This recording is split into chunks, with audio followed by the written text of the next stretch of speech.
எல்லோருக்கும் இனிய அன்பான வணக்கத்தை தெரிவிச்சுக்கிறேன். இந்த பேச்சுக்கு அடித்தளமாக இருக்கிற என் குருவின் திருவடிகளை வணங்கி இந்த காணொலியை உங்களுக்கு சமர்ப்பணம் பண்ணுறேன். இந்த காணொலியின் சப்ஜெக்ட் என்னன்னு பார்த்தீங்கன்னா, இந்த உடல் மேன்மைக்காக ஆன்மீகத்தில் கன்சல்டேஷன் வழிகள் என்னென்னலாம் சொல்லியிருக்காங்க. எளிமையான வழிமுறையில் உங்களுக்கு உடலை நல்ல ஒரு பராமரிப்போட ஆரோக்கியத்தோட நலத்தோட வச்சுட்டு இருக்கிறதுக்கு உண்டான வழிமுறைகள் தான் இது. எத்தனையோ வழிமுறைகள் மக்கள் நிறைய குருமார்கள் சொல்லியிருக்கலாம்.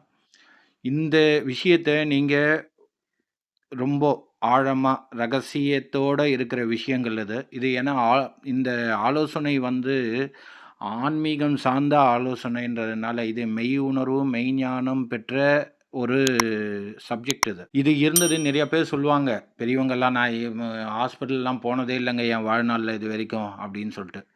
அப்போது அவங்களுக்கு தனியாக ஒரு பிரபஞ்சம் இருக்கா? நமக்கு ஒரு தனியாக பிரபஞ்சம் இருக்கா? எதுவுமே கிடையாது. அவங்க வாழ்வியல் முறை, உணவு, கலாச்சாரம், பண்பாடுன்றது கரெக்டான முறையில் இருந்தது. நமக்கு அதில் கொஞ்சம் வேறுபட்டு இருக்கிறனால தான் இந்த காணொளி வந்து இன்றைய காலகட்டத்தில் ஏன் வந்து துன்பத்துக்கும், இன்னல்களுக்கும் உடல் வந்து அடிக்கடிக்கு வந்து ஆளாவுது? அதில் ஏன் துன்பங்கள் ஏற்படக்கூடிய வாய்ப்புகள் அதிகமாக ஏற்படுது? அப்படின்னு பார்த்தீங்கன்னா, முதல்ல வந்து உயிர் சக்தி. இந்த இயற்கை வந்து கொடுக்கக்கூடிய மிகப்பெரிய கிஃப்ட் உயிர் சக்தி. நம்ப உணவு முறையில இந்த உணவு முறை பல்வேறு உணவு முறைகள் இருக்கு. அது மக்களே உங்ககிட்ட தீர்ப்பு குடுத்துடுறேன். ஏன்னா, நான் அதுக்குள்ள வரல. ஏன்னா, ஒரு சில பேரு சைவம், அசைவம் அந்த விஷயத்துக்கு நான் வரல. அது தீர்ப்பு உங்ககிட்ட. ஆனா, நீங்க நியாயமான ஒரு விஷயத்த நீங்க உணவு உட்கொள்ளும்போது, இங்கே பிரபஞ்சம் வச்சுட்டு இருக்கிற ஒரு ஹெல்த் டிபார்ட்மெண்ட் இருக்கு மேல. அந்த டிபார்ட்மெண்ட் வந்து உங்களுக்குள்ள வந்து கரெக்டான முறையில வந்து ரூட் பண்ணும். இது சாப்பிடாத, இது வந்து அளவோட வச்சுக்கோ. சென்ஸ் விஷயங்கள், உணர்வு நிலைகள் ஏற்படும்னா, நீங்க அந்த டிபார்ட்மெண்ட்டோட கனெக்ஷன்ல இருக்கும். நீங்க அந்த கனெக்ஷன்ல இருந்தா மட்டும் தான் இந்த விஷயங்கள் வந்து தெளிவான முறையில உங்களுக்கு வந்து அந்த உடல பாதுகாக்கக்கூடிய வழிமுறைகளோ, ஒரு தெளிவான விளக்கத்தையும், விவரங்களையும் உங்கனால வந்து ஏற்படுத்திக்க முடியும். இப்போ இந்த சாதாரணமா உடல பத்தி டெய்லி வந்து வாழ்வியல் முறையில தனக்கான ஒரு நேரத்தையோ, தனக்கான ஒரு விஷயத்தை ஏற்படுத்தக்கூடிய ஒரு சூழ்நிலை இல்லாத ஒரு மக்களுக்கோ, இல்ல நெறைய படிப்பு படிச்சிருந்தாலும், நெறைய விஷயங்கள் தெரிஞ்சிருந்தாலும், இதுக்கு உண்டான கொஞ்சம் அவேர்னஸுக்காக ஒரு உங்களுக்குள்ள இருக்கிற விஷயத்த ஒரு கவனத்த திரும்பவும் ஏற்படுத்துறதுக்கு உண்டான காணொளி தான் இது. இது எதுக்காக அப்டின்னா, இப்போ நான் அந்த உயிர் சக்தி வந்து இயற்கை குடுத்திருக்கிற அந்த நம்ப சாப்பிடுறது மூலமா ஒரு உயிர் சக்தி இருக்கு. அ அத நீங்க வந்து உடல்ல எந்த அளவுக்கு சேமிக்கிறீங்க? தேவையானதுக்கு மட்டும் எப்படி உபயோகப்படுத்துறீங்க அந்த உயிர் சக்திய? நான் சொல்றது புரிஞ்சிருக்கும்னு நெனைக்கிறேன். உங்க உயிர் சக்திய வந்து ஒரு உயிர உருவாக்கத்துக்கு மட்டும் நீங்க யூஸ் பண்ணீங்க அப்டின்னா பரவால்ல. இல்ல. இத வந்து நான் வந்து என்னோட இப்போ இருக்கிற நாகரிக, கலாச்சார சீர்கேடு சில விஷயங்கள்னால, என்னோட பழக்கவழக்கங்கள்னால, நான் அந்த உயிர் சக்திய விரயம் பண்ணிக்கிட்டே இருப்பேன். அப்டின்னா, அதுக்கு அ அதோட விளைவு என்னன்னா, உடல்ல அந்த துன்பத்தையும், இன்னல்களையும் ஏற்படுத்தக்கூடிய வாய்ப்புகள் அதிகமா இருக்கும். இது வந்து சுருக்கமா சொல்லிட்டேன். இந்த உயிர் சக்தின்றது மிக முக்கியமான இன்றைய காலகட்டத்தில ஏன்னா, இன்னைக்கு இருக்கிற கலாச்சாரம் இந்த சினிமா இது, அது ஏகப்பட்ட விஷயங்கள் இருக்கு. அதுக்குள்ள நான் போக விரும்பல. தீர்ப்பு உங்ககிட்ட குடுத்துடுறேன்.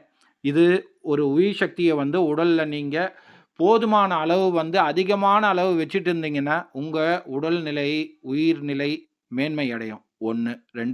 2வது பார்த்தீங்கன்னா, உடலும், மனமும் வந்து கனெக்ஷன்ல இருக்கு. உங்களுக்கே தெரியும். இப்ப மனசு சரியில்லன்னா, உடம்பு சரி இருக்காது. உடம்பு சரியில்லன்னா, மனசு சரி இருக்காது. இது எல்லாமே வந்து நீங்க சரியான முறையில புரிதலுக்கு எடுத்துட்டு வரணும்.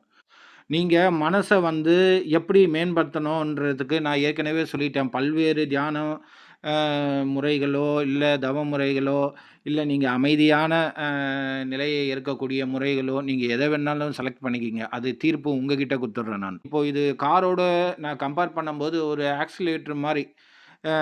பிரேக்கு 2மே மனம் தான். நீங்க ஆக்ஸிலேட்டர் குடுக்க வண்டி தாறுமாறா போயிட்டு இருக்கும்.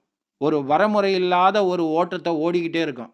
இதே நீங்க மனச வந்து அறிஞ்சு, புரிஞ்சு, நீங்க ஒரு பிரேக் போட்டுட்டு அந்த பயணத்த மேற்கொண்டீங்க அப்படின்னா, உங்க உடல் விஷயம் வந்து உடல்நிலை, உடல் ஆரோக்கியம், நலம் எல்லாமே மேன்மைப்படும். இப்போ நான் ஃபர்ஸ்ட்டு சொன்ன உயிர் சக்தி, 2வது மனத, உடலையும் வந்து கனெக்ஷனோட நீங்க சிமைல்டேனியஸா, அதாவது மாத்தி மாத்தி அந்த டயக்னோஸ், அந்த சுய பரிசோதனை மூலமா அந்த மனதையும், உடலையும் வந்து அந்த மேல இருக்கிற டாக்டர் டிபார்ட்மெண்ட், மெடிக்கல் டிபார்ட்மெண்ட்டோட கனெக்ஷன்ல இருந்து உங்க உள் உணர்வு மூலமா அப்படியே டயக்னோஸ் பண்ணிட்டு இருக்கும்போது, உங்க உடல்ல அது மட்டும் இல்லாம, இந்த உடல்ல ஏற்படுற வலின்ற உணர்வு வந்து நம்ப உள்ள இருக்கிற ஹெல்த் டிபார்ட்மெண்ட்டோட கனெக்ஷன் இருப்போம்.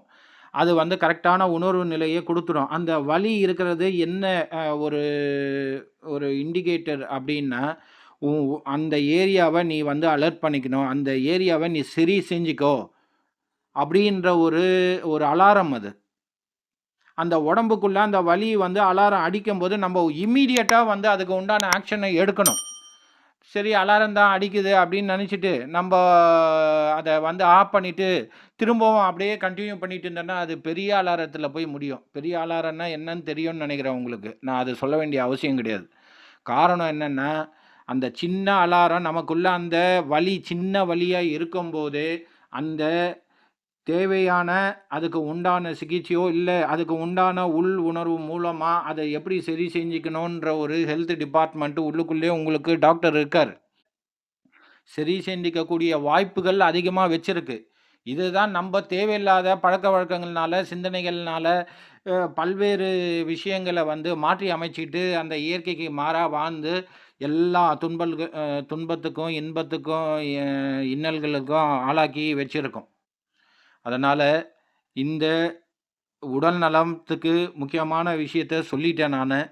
இது மட்டும் இல்லாம பல்வேறு காரணிகள் இருக்கு. இந்த காணொளியில சுருக்கமா இந்த விஷயத்த சொல்லியிருக்கேன். இதை உங்க கவனத்துல எடுத்துட்டு, நீங்க ஆரோக்கியமான வாழ்வ வாழ்ந்து, உங்க மக்களுக்கு, உங்களோட செல்வங்களுக்கு, உங்களோட வாரிசு செல்வங்களுக்கு நீங்க உறுதுணையா இருக்கணுன்றத கேட்டு, இந்த காணொளி உங்களுக்கு பெரிதா உதவியா இருக்குன்ற நம்பிக்கையில உங்களுக்கு சமர்ப்பணம் பண்ணியிருக்கேன். நன்றி, வணக்கம்.